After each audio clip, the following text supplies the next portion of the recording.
की आता आपल्यावर जो काही अतिवृष्टीचा ताण आला त्यामुळे थोडंसं बजेट आपलं अडचणीत आहे।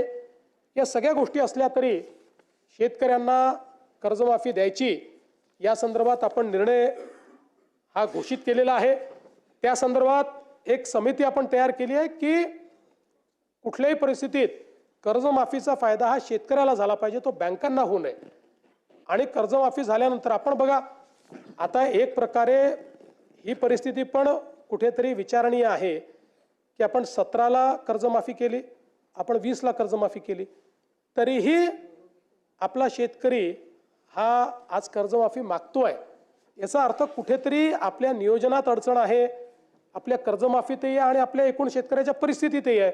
आणि म्हणून एकदम याच्यावर उपाययोजना येणार नाही, पण हळूहळू टप्प्याटप्प्यानं काय उपाययोजना करता येतील आणि मग त्या उपाययोजनेतला एक भाग म्हणून कर्जमाफी, अशा पद्धतीनं ही समिती काम करते। आणि आमच्या शेतकऱ्यांना त्या ठिकाणी मोफत वीज देण्याचा आपण निर्णय केला होता। मला सांगताना आनंद वाटतो की आपण राज्याच्या या योजनेकरता 26,681 कोटी रुपये हे खर्च करतो आहोत आणि शेतकऱ्यांना मोफत वीज देतो आहोत।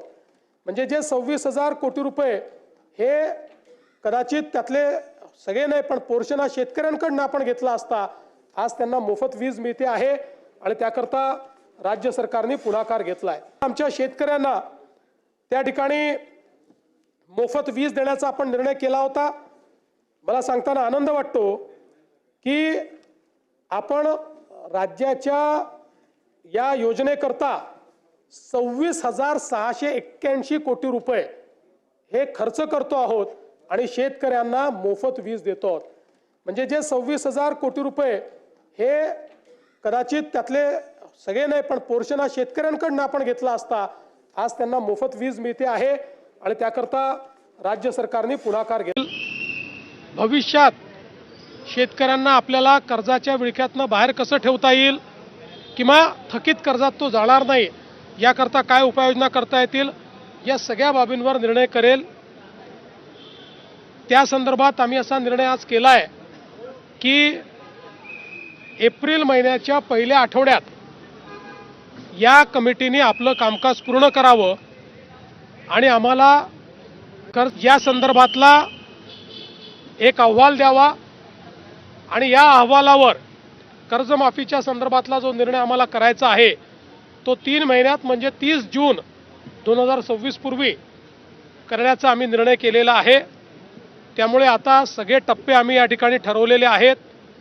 सगळ्या नेत्यांशी आमची चर्चा झाली, अतिशय सकारात्मक चर्चा झाली।